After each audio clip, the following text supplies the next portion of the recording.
Tere! Käesolevat sajandit on nimetatud looduse taastamise sajandiks.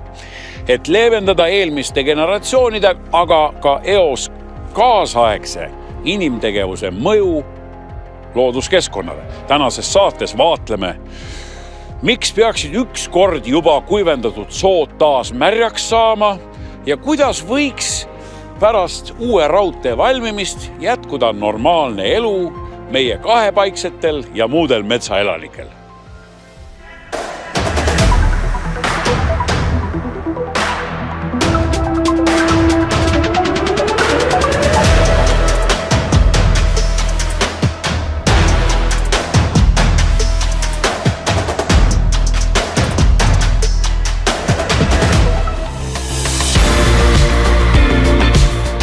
Ida-Virumaal Alutaguse vallas laiub enam kui 2000 hektaril Eesti üks vanimaid 10 000 aasta vanune Selisoo raba.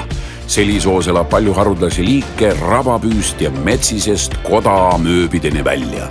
Rändlinnud kasutavad ala tähtsa peatuspaigana ja see on olnud külluslikuks marjasalveks, aga ka pelgupaigaks vaenlaste eest nii inimestele kui metsloomadele. Legendi järgi ei sallinud kunagine mäetaguse mõisaparun aga suurt sood silma otsaski ja otsustas selle kuivaks lasta. Nii kaevati Selisoosse esimene kuivenduskraav, mis pidi tühjaks laskma terve suur lauka ehk Selisoo järve. Kuigi Selisood päris kuivaks lasta pole kellelgi õnnestunud, käisid paruni jälgedes ka järgmised valitsejad ja režiimid. 19. sajandi lõpust on juba teada, et ümber Selisoo olid kuivenduskraavid, mis seda vett siis Selisoost välja viisid.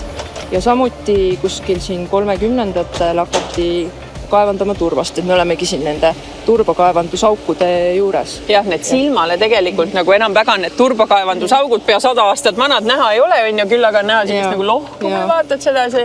Ja üks asi ongi see, et meile tundub, kui me vaatame, et nad on just kui täiskasvanud. Kõik on ju juba ilus, eks ole. Kõik on ilus, aga kui seda uurida, seda nähtamatut osa siin all, siis selgub, et tegelikult see vesi jookseb väga... ta jookseb sellest soost lihtsalt välja ja soo kuiveneb kogu aeg ja selle tõttu siis hakkab turvas lagunema ja tekib süsihappegaas. Jah, see sama kuri CO2, mille vastu me siin võitleme. Just. Niisiis hakkavad kuivendatud soomassiivid aja jooksul süsihappegaasi sidumise ja talletamise asemel seda hoopiski õhku paiskama. Et seda vältida on soode taastamisest saanud üle-euroopaline praktika. Riigimetsamajandamise keskus, kes on Eesti suurim looduskaitsetööde tegija, on viimase 10 aasta jooksul püüdnud aega tagasi keerata enam kui 21 000 hektaril. Muuseas, kokku on Eestis 1 000 000 hektarit turvaalasid ehk kunagisi soid, aga kõigest 320 000 hektarit elussood, kus veel päriselt turvast juurde kasvab. Need tööd on tegelikult võrdlemisi väikesel pinnal, et 21 500 hektarit oleme seni teinud ja meie strateegia eesmärk tegelikult on nüüd käimasoleva 5 aasta jooksul taastada veel 20 000 hektarit ja sellest lõviosas on siis soo elupaigad. Tere tulemast Martale. Aitäh! Sealt võtad selle materjali. Paned siia endale ette. Vedelmärk on see? Soo! Ei, ära mine ära! Kas see nüüd on niimoodi, et enne ma koju ei saa, kui see pais valmis on või? Soode taastamine on tegevus, mis eelkõige leiab aset kaitsealadele. Ehk siis kaitsealad on Eesti loodusmaastiku kõige väärtuslikumad osad. Ja kraavitus on see, mis kaitsealuseid soid kõige rohkem mõjutab ja mitte hästi, vaid vastupidi halvasti. Mis see praktiline kogemus on? Tegelikult eelkõige see, et kui alguses insenerid ka ei teadnud, kuidas oleks õige asju teha, et tegime näiteks puitpaise esimestel tööobjektidel, et seal tegelikult paari aastaga sai selgeks, et puit turbapinnas ei püsi, vesi murab sealt läbi ja turvas ise koha pealt võetud turvas on kõige tõhusam. kui saab, siis taimekiht pannakse tegelikult paisu peale, et kui see on võimalik nagu tehnoloogiliselt. Televaataja seda võib-olla praegu nagu ei näe, aga kui siin kopamees kaevab, siis meie all tegelikult kõik see pind ikkagi vetrub. Ma ise nagu mõtlengi soost kui mingis mõttes sellisest süsiniku konservist ja meie siis parandame nagu seda konservikarbi kaant, et see süsinik siin ilusti püsiks, et ta ei läheks atmosfääri ja tekitaks seal siis kliimamuutuseid. Ja selle edu näidik tegelikult on see, et kas turbasamblad hakkavad seal kasvama, et kui veetase soos tõuseb, turbasammalde kasvuks tekivad soodsad tingimused, et siis hakkab turvas kasvama. Mis turvas teeb omakorda on see, et ta seob süsinikku ja ütleme siis inimeas ajaskaalal on see ikkagi praktiliselt igaveseks, et kui me võtame, et vanemad sood on siin 10 000, võib-olla üle selle vanad, et see turvas on seal ikkagi igavesti. Paise tehakse selisoosse oma jagu ja need on erineva pikkusega, mõni isegi kuni 40 meetrine. Esimesed kraavid aeti soo idaküljel kinni juba 3 aastat tagasi, nüüd tehakse sama ka põhja, lääne ja lõuna osas. Põnev fakt on ka see, et keskmine turbakihi paksus selles soos on umbes 7 meetrit. Mis on need märgid, mida inimesed kogevad või näevad või tunnevad, kui need sood nüüd ära taastatakse? No kindlasti on see, mida võib ikkagi eduka taastamise puhul täheldada, on see, et võib olla läinud märjemaks. Mõnel pool, kus taastamine on väga edukas olnud, on läinud isegi nii märjaks, et kahjustatud või hävitatud sooasemele kasvanud mets on hakanud kuivama. Kindlasti emotsionaalselt võib see tekitada ka selliseid muremõtteid, et ilus mets oli, võib-olla oli kellelgi seenemets, keegi käis seal marjul, et nüüd ta sureb ära, veetase on kõrge, halb on käia, vajub. Siin tuleb silmas pidada ikkagi seda, et need puud, mis seal surevad, et ka see süsinik, mis nendesse puudesse on talletunud, kui nad ükskord ümber kukkuvad, et see on süsiniku sidumise seisukohast pigem positiivne nähtus, et lokaalselt ta tundub võib-olla kurb, aga nagu see tänapäeva keskkonnakaitse lipulause on, et mõtle globaalselt, tegutse lokaalselt, et sisuliselt ikkagi ka sellised olulised maailma mastaabis teadusajakirjad nagu Nature või Science, et ka nemad avaldavad artikleid, kus täiesti ikkagi soovitataksegi, et kui on meil selline metsastunud turbaala, kus me veetaset hakkame tõstma, siis on täiesti mõistlik jätta see puit sinna, mattada isegi turba sisse, et see on kliima soojenemise vastu võitlemise seisukohalt võib-olla parim lahendus. Teisipidi nagu kuivendatud soo tähendab suuremaid puid. Ja see ongi üks põhjus, miks see soit on kuivendatud, et saada sellist paremat puitu ja see on kõik arvestatud rahasse, aga selle peale, mis nagu aineringed, mis tegelikult nende väärtus on, et seda on nagu isegi väga raske rahasse panna, et me ei saa nagu kõiki asju rahas arvestada. No üks aspekt vist on ka tegelikult kliimamuutustega kaasnevad suured vihmad ja seda vett tegelikult, mis taevast praegu alla sajab, ei olegi mitte kuskile mujale panna. Just täpselt, et soo on ka nagu selline svamm, mis hoiab seda puhast vett, tegelikult ka puhastab vett ja hoiab seda puhast vett enda sees. Ja siis hästi vaikselt nagu annab nii põhjavette kui ka siis mujale soo ümbrusesse, et sellepärast nagu see ongi vajalik ka sellise vee hoidlana. Seda, millistes soodes RMK taastamistöid teeb, reguleerivad riiklikud kaitsekorralduskavad.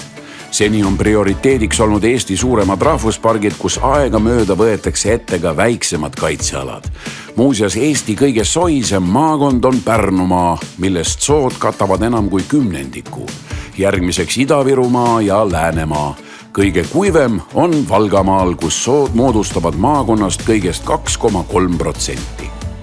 Kui inimene mõtleb oma elu ja lühisuse peale nagu looduse ja maailma kontekstis, et tegelikult nende sama mures inimeste vanavanemad ei teadnudki, et on võimalik, et selle märja koha peal kunagi kasvavad suured puud. Just, et ka siin Selisoos tegelikult, kui vaadata vanu kaardimaterjaliga isegi 50. aastate aerofotosi on ikkagi näha, kus see siirdesooalad ja madalsooalad on ikkagi täitsa olemas veel. Et see, mis on nüüd nagu väga kiiresti metsastunud ja ütleme kõdusoostumine, et see on toimunud viimase 70 aasta jooksul. Ehk siis nüüd, kui me selle kraavi kinni paneme, siis see natuke nagu ühe ökosüsteemi tagasipööramine või soo tervendamine, et see on ka pikaajaline protsess. Ja see, et nüüd need puud, mis on tänu kuivendamisele saanud hoo sisse, et nad uuesti ära kuivavad või kuivavad ära, et see tegelikult ei ole katastroof. Ja seda tehakse kaitsealadel, ehk siis aladel, kus tegelikult on ette nähtud see, et siin on esmatähtis sookoosluse toimimine. Ja kus metsa nagunii ei tehta tegelikult. Kus metsa tegelikult raiuda ei tohi. Aga igal pool ei lähe nii märjaks. Eriti kui mida lähemal me rabale toimetame, seda väiksem on tõenäoliselt ka see inimese poolt hoomatav muutus. Jah, tõesti võib-olla läheb märjamaks, võib-olla tuleb rohkem jõhvikaid, võib-olla just need suuremad muutused toimuvadki endistel kas siis kuivendusest mõjutatud siirdesoo või madalsoo metsade, kõdusoo metsade aladel. Siin on üks asi veel, mis väga tugevasti mõjutab seda sood, on kaevandus, sest Ida-Virumaal meil selline kaevanduste piirkond ja meie all on nüüd nagu koostöös kaevandusega ja sellega, et siin on ikkagi kaitseala, siis seda ala, mis on Selisoo all, mingi 8 miljonit tonni põlevkivi, seda ei kaevandata. Et ta natukene nagu aitab hoida, aga ikkagi kui me tahame seda sood näha võib-olla sellisena, nagu ta oli siin enne nende kraavide kaevamist, siis me peame ootama ära ka selle aja, kui kaevandused sulgetakse ja lastakse vett täis. No põhiline eesmärk on ikkagi see, et need sooalad, mis on kraavitusest mõjutatud, et jõuda selleni, et nad ei oleks enam süsiniku emiteerijad. Et kui me selle eesmärgi suudame täita, kas Euroopa Liidu tasemel või ütleme ka globaalsemalt kogu põhjapoolse parasöötme tasemel, see oleks väga suur samm. See, et nüüd muuta sood uuesti süsiniku sidujateks globaalselt, see tõenäoliselt on siuke ulmevaldkond, et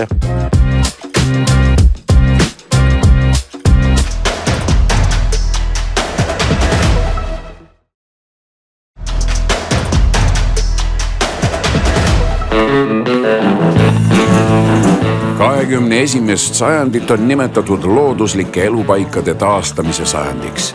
Varasemad otsused, mis meie keskkonda on mõjutanud, vaadatakse üle ja püütakse tänases teadmises eelkäijatest paremini teha. Kaasajal pannakse palju auru aga ka sellele, et inimtegevuse mõju leevendada juba enne selle tekkimist. Maailma tasemel näide, kuidas loodust suurest inimsekkumisest võimalikult palju säästa, on Rail Baltic. Keset metsi on viimaste aastate jooksul valminud võimsad ökoduktid, et loomad oma ülepääsud enne rongide vuramist ja trassikoridori aedade püstitamist omaks võtta jõuaks.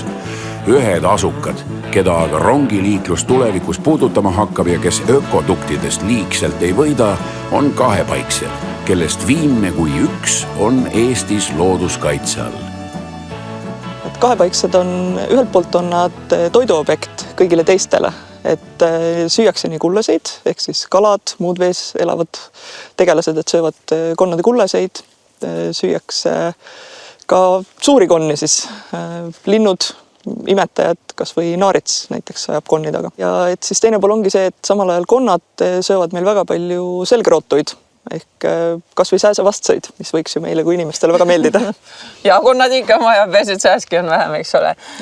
Kuidas nende kaitsmine tänases Eestis üldse käib? See jälle oleneb, et need, kes meil on rohkem levinud, et neid me kaitseme pigem läbi elupaikade. Ehk siis leevendame näiteks kuivendussüsteemides erinevaid probleeme, ehk siis teeme kompensatsiooni veekogusid ja teistpidi need, keda meil on väga vähe, et nendele me spetsiaalselt loome ka elupaiku. Looduskaitse all on nad pigem sellepärast, et meil konnade arvukus või üldse kahepaiksed, need ei ole ainult konnad, need on ka vesilikud, et arvukus on väga oluliselt langenud. Rail Balticu palvel ongi RMK asunud kahepaiksetele loodava raudtee äärde konnatiike rajama. Kehtna valda Selja ökodukti juurde tulevasest raudteetrassist umbes 150 meetri kaugusel on valminud 3 laugete servadega 1,5 meetri sügavust tiiki. Selja puhul on eriline lihtsalt see, et kui me üldjuhul kompenseerime trassiga hävinevat elupaika, siis selja puhul on ka barjääriefekti kompenseerimine mängus. Raudteetrass põhjustab barjääriefekti niimoodi, et konnad ei saa ühelt poolt teisele poole liikuma. Ja kui me mujal raudteetrassil oleme selleks ka leevendavaid meetmeid ette näinud, ehk siis rajanud karbtruupe, väiksemaid truupe, siis põhiprojekti käigus selgus siin asjaolu, et neid ei saa piisavas mahus ehitada tehnilistel põhjustel. Ja seetõttu siis tuligi selja puhul teemaks see, et barjääriefekti leevendada siis täiendavate elupaikade loomisega. Mõistlik on konnatiigid valmis kaevata sügisel, et juba talveks maasse pugenud konnad ärgates värsked elupaigad eest leiaks. Aasta lõpuks on Raplamaal loodud konnadele 14 tiiki. Järgmisel aastal tehakse 6 tükki Pärnumaale ning Harjumaale 11 tiiki, kus konnad ja vesilikud mõnusasti kudeda ja krooksuda saaksid. No, ühelt poolt on tegelikult ka kahepaiksed eksperdid teinud ära sellise nii-öelda eelhinnangu juba, et kus on need kohad, kus tuleks kompenseerida ja kompensatsiooni veekogu ei ole mõtet teha liiga kaugele, et konn peab ikkagi sinna ka kohale jõudma. Et siis olemegi lähtunud sellest, et kus on meil näiteks riigimaad ja ka sobiv koht veekogu jaoks. Et me ikkagi tahaks, et tiikiga vesi tuleb. Rail Baltic teeb siis tänu keskkonnamõjude hindamistele konnadele kahepaiksetele tiike, aga mida RMK veel teeb, et konnade kahepaiksete olukord meil Eestis oleks parem, kui need nõnda vähe on? Põhimõtteliselt on 2 varianti, et kui me räägime tulundusmetsast, siis me saame tegeleda sellega, et me leevendame näiteks metsakuivenduse mõjusid. Ehk siis siin on esimesed suuremad pilootprojektid on tehtud, kus on rajatud erinevaid veekogusid, tehtud kraavidele näiteks laiendusi, et need ei kuivaks suvel põhjatuna. Ja teine variant on siis et me teeme kaitstavatele liikidele ja kaitsealadel. Et kõige tuntumad on kõremeetmed, ehk siis kaevame kõrele nii-öelda tiike, teeme elupaiku.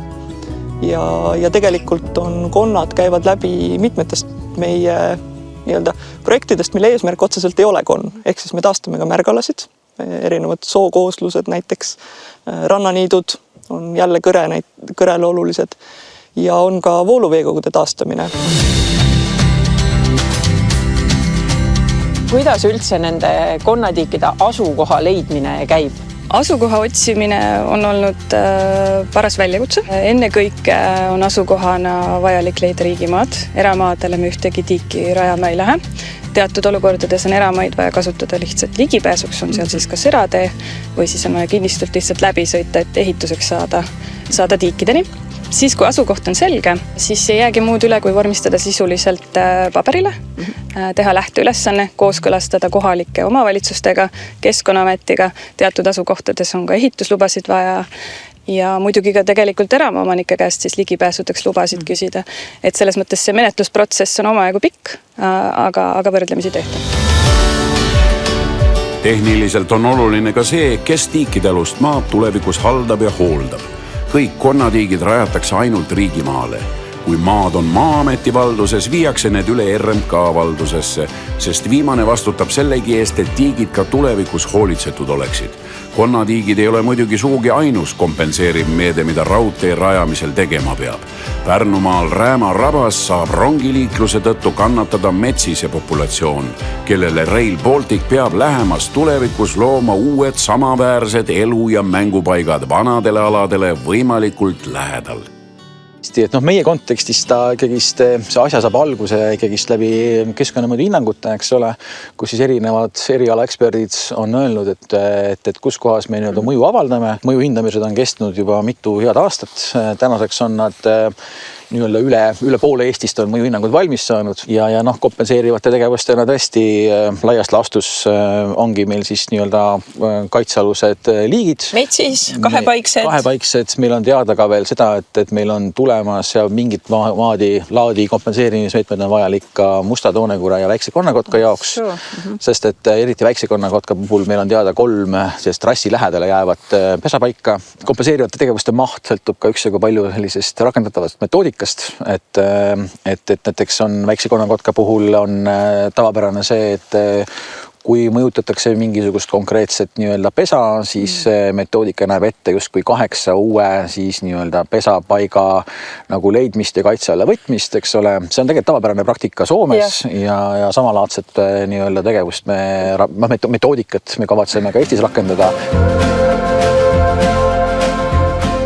Euroopa Liit on pannud väga kõrge eesmärgi tegelikult aastast 2030 taastada lausa 1/3 inimtegevuse tõttu siis halba seisu sattunud kooslustest, elupaikadest. Kes meil lisaks konnale veel siis poputamist vajavad? No tegelikult me räägime elupaikadest, mitte konkreetsetest liikidest ja võiks nagu arvata, et me räägime ka metsast, aga seal samas kõrval on ka näiteks põllumajandusmaastik, et see kõik läheb ühte potti kokku. Et mida me saame teha, on esiteks parandama oma märgalade seisu, parandame oma loodusmetsade seisu ja seejärel siis võtame ka põllumajanduses mõningaid meetmeid kasutusele. Me räägime 30% maismaaelupaikade taastamisest, aga lisaks on ka taastamismääruses 25 000 kilomeetrit jõgesid üle kogu Euroopa. Et kindlasti, kui vaadata elustikku, siis just veeelustik on see, mis ka konnade kontekstis on meil väga halvas seisus. Et seal me saame kindlasti asju parandada. Tavame näiteks kaladele rändetõkkeid ja samal ajal ka mõtleme selle peale, et kui me teeme mingeid kuivendussüsteeme, et nende mõju oleks võimalikult väike. Niisiis on terve Euroopa olukorras, kus päästa tuleb, mis päästa annab. Kompenseerivad tegevused, mida aga uued ehitused juba ennetavalt ellu viivad, on tänases reaalsuses sisse kirjutatud nii keskkonnamõjude hindamiste direktiividesse kui loodusdirektiividesse. See on tavapärane protsess, mida sellistel suurarenduste puhul kindlasti nagu tehakse. On see siis tuulepargid, on see siis Rail Baltic, on see midagi muud. Et meie võtmes on nagu kompenseerivateks meetodiks tõesti siis rabade taastamised, kaitsealuste liikidele, nii elupaikade loomised. Mujal maailmas rakendatakse ka praktikaid, et ala võetakse maha mingi selline väärtuslik mets, siis arendaja maksab näiteks mingile fondile, kes siis tegelebki metsade taastamisega. Eraomanike suhtumine on aastatega läinud paremaks, võrdlemisi leebemaks. Samas alati leidub keegi, kes on lõpuni vastu, selle vastu ei saa. Ja samas kaasamise osas on tehtud nii palju ikkagi tööd, et ei ole jäetud inimesi teadmatusse, mis tekutabki pahameelt inimestes ongi lihtsalt see, et nad ei tea, mis toimub ja kuidas tehakse. Et kõik need erinevad keskkonnameetmed, nende selgitamine neile, et sisuliselt raudtee tuleb, loodusel ei ole raudteed vaja, aga inimesel on ja teeme siis seda niimoodi, et loodus saab ka hoitud ja raudtee saab valmis. Et kogu see kontseptsioon ja selle selgitamine inimestele lihtsalt on aastatepikkune töö. Samas me juba praegu näeme, et see kannab ka vilja, et inimesed tegelikult mõistavad, kuidas raudtee ehitamine käib ja mis mõjud täpsemalt on.